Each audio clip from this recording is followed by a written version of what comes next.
అందరికీ నమస్కారం అండి. ఇక్కడికి వచ్చిన మీడియా వారికి, ఫ్రెండ్స్ అండ్ ఫ్యామిలీ, మెగా అభిమానులందరికీ, అలాగే నా వెల్ విషర్స్ అందరికీ థ్యాంక్ యూ సో మచ్. ఇక్కడికి విష్ చేయడానికి వచ్చిన పెద్దలందరికీ thank you so much sir. Shilpakala Vedika ఎన్ని చూసింటాం, ఎన్ని ఈవెంట్లు చూసింటాం.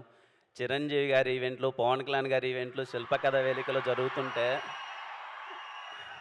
ఎక్కడో రాయచిట్లోనో రాజంపేటలోనో టీవీలో చూసుకుంటా ఈవెంట్లు చూసి ఈరోజు వీడు ఈ అబ్బోరం అనేవాడు సినిమా తీసి ఆ సినిమాలో వీడు హీరోగా ఉండి ఆ సినిమాకి చిరంజీవి గారు ఈవెంట్కి గెస్ట్గా రావడం అన్నది sir literally blessed feeling sir. Thank you so much. నాకు తెలిసిన చిరంజీవి గారి గురించి ఒక మాట చెప్పాలనుకుంటున్నాను. ఇంద్రా సినిమాలో సింహాసనం పైన కూర్చుండే అర్హత పైన ఇంద్రుంది, కింద ఈ ఇంద్రసేనుంది అన్నప్పుడు దీంతదన ఇంద్ర కదిలేటి పిడుగు ఓ ఇంద్ర అన్నప్పుడు ఆయన చైర్లో కూర్చున్నప్పుడు ఆయన రాజసం. జై చిరంజీవి సినిమాలో అలా కాదురా ఆచి తూచి అడుగులేయాలి అన్నప్పుడు ఆయన తుంటరిగా చేసే ఒక అల్లరి. శంకర్దాద ఎంబీబీఎస్లో అన్న కాలేజ్ అట్టుగాదే ఇటు అన్నప్పుడు ఆయన వాకింగ్ చేస్తున్నప్పుడు చిరంజీవి గారి స్వాగు. ఠాగూర్ సినిమాలో మన్మద మన్మద మామపుత్రుడా ఇంద్రుడై చంద్రుడై కన్ను కొట్టరా అన్నప్పుడు ఆయన కన్ను కొట్టి వీణ స్టెప్ వేస్తుంటే డాన్స్ రా నా ఒంట్లో వీణలు మోగడం. అన్నయ్య సినిమాలో వాన వల్లప్ప వల్లప్ప వల్లప్ప గించే అంటుంటే సౌందర్య గారితో ఆయన రొమాన్స్ చేస్తుంటే, సారీ రొమాన్స్ కాదు అల్లరి చేస్తుంటే, సార్ ఏ మాటకి ఆ మాట బాసు, చిలిపితనంలో మీ తర్వాతనే సార్ ఎవరైనా. Thank you so much. ఒక మాటలో చెప్పాలంటే మా అన్నయ్య గారు చిరంజీవి గారికి అభిమాని, మా అన్నయ్య గారు చిరంజీవి గారికి అభిమాని, వాళ్ళ తమ్ముడు గారికి నేను పెద్ద అభిమాని.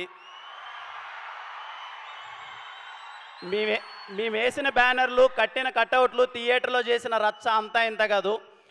Tirupati Ramaraj theatre Indra 125th day థియేటర్లోకి వెళ్తే 125th day songs second time play చేస్తున్నారు. సగం స్క్రీన్ మొత్తం పేపర్లతో నిండిపోయింది. అక్కడ ఆయన దాయి దాయి దామ స్టెప్ వేస్తుంటే ఇరుకున్న సీట్లలో కూర్చోవడమే కష్టమవుతున్న సీట్లలో మేము లేసి దాయి దాయి దామ చిన్న ప్రాక్టీస్ చేస్తున్న ఒక కుర్రాడు ఈరోజు ఇక్కడ ఆయన వెనకాల ఆయన ముందర ఇలా నిల్చొని నేను హీరోగా మాట్లాడడం అన్నది చెప్పలేని ఒక ఫీలింగ్. ఇలాంటి టైంలోనే అనిపిస్తుంది సార్ చిరంజీవి గారు అన్నది పేరు కాదు, అదొక ఎమోషన్. ఇదిగో మీరు అక్కడెక్కడో ఒక ఎవరెస్ట్ వేసి కొండపైన వేసి కూర్చొని మాలాంటి వాళ్ళందరికీ రండ్రా పరిగెత్తండి అలసిపోవద్దండి రండి నడవండి నడవండి నడవండి మీరు కూడా అచీవ్ చేయగలరు అని ధైర్యం చూపించినందుకు thank you so much sir. ఇలాంటి టైంలోనే మనకు అనిపిస్తుంది మన్నమ్ము చిరంజీవి గారే కదా అన్న ఫీలింగ్ అనిపిస్తుంది. Thank you so much sir. నాకు తెలిసి ప్రతి ఒక్క కుర్రాడు ఏదో టైంలో ఎక్కడో చోట వాళ్ళ ఫ్రెండ్స్తో గొడవ పడుతూనే వాళ్ళ అమ్మగారితోనో వాళ్ళ ఇంట్లోనో టీచర్స్తోనో ఎక్కడో చోట మేము చిరంజీవే కదా అన్న ఫీలింగ్ చాలామంది కుర్రోళ్ళు ఫీల్ అయి ఉంటారు. Thanks for inspiring us sir. Thank you so much. జై జై చిరంజీవ. మా ప్రొడ్యూసర్స్ గారి గురించి చెప్పాలి sir. Sairaj garu, SKN garu, thank you so much sir. From the day 1 till now నాకు కిక్ వచ్చింది సార్ మీతో సినిమా చేస్తుంటే. Thank you so much. వాళ్ళ ప్యాషన్, సినిమా పట్ల వాళ్ళకున్న ప్రేమ ఎప్పుడు డ్రైవ్ చేస్తూనే ఉన్నది. Thank you so much sir. Thank you Dheeraj అన్న. థ్యాంక్ యూ ధీరజ్ అన్న. ఎప్పుడు వెనక నుంచి భయ్యా నువ్వు చెయ్యి భయ్యా, నువ్వు ప్రమోషన్ చేయి, ఏం చేయాలో చెప్పు భయ్యా అని చెప్పి అసలు ఎప్పుడు సపోర్ట్ చేస్తున్నారు. Thank you so much. సినిమాలో పనిచేసిన ప్రతి ఒక్క ఆర్టిస్టులకి థ్యాంక్ యూ సో మచ్. నేను పేరు పేరున అందరితో సక్సెస్ మీట్లో మాట్లాడతాను, ఎందుకంటే ఈ సినిమా ఖచ్చితంగా సక్సెస్ మీట్ ఉంటుంది. అండ్ అలాగే మణిశర్మ గారికి sir thank you so much. Manisharma garu, మా గౌరీ చూడండి ఎంత చక్కగా ఉందో Gowri. Thank you Gowri for being amazing costar. Thank you for you know Nivi లేదే స్టీవెన్ లేడు పక్క, నువ్వు ఎదురుగా అంత బాగా యాక్ట్ చేస్తుంటేనే నేను ఇంకా ఎమోట్ చేయగలిగాను. Thank you so much. Ravanna happy birthday Ravanna. ఎంత స్పెషల్ చూడండి ఆయనకి, ఆయన బర్త్డేకి చిరంజీవి గారు వచ్చారు. ఎంతమంది దొక్కుతుంది అలాంటి బర్త్డే. రవెన్న చిరంజీవి గారు వచ్చారు, కళ్ళ లాడిపోద్దు నీ కెరియరు, గుర్తుపెట్టుకో. రవి నంబూరి అనే పేరు ఖచ్చితంగా నిలిచిపోతుంది. రేపు థియేటర్లో ఆయన రైటింగ్కి మీరు వల వల వల వల వల వల వల థియేటర్లో ఏడుస్తారంతే. ఇంకా నా గురించి పెద్ద చెప్పడానికి ఏం లేదు. Steven Shankar very special role.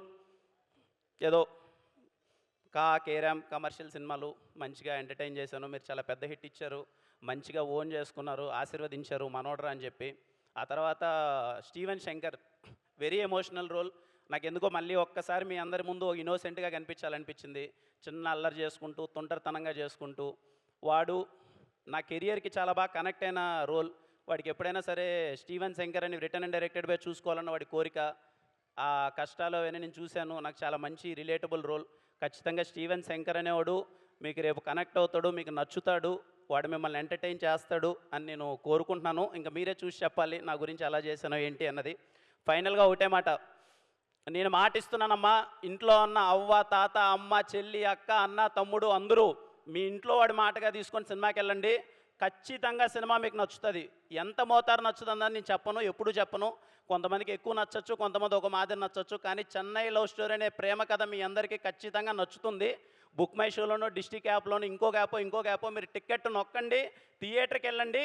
అది నా కాన్ఫిడెన్స్. స్టీవెన్ శంకర్ ఒక్కసారి పరిచయం అయితే ఎప్పటికీ మర్చిపోలేరు. Thank you all.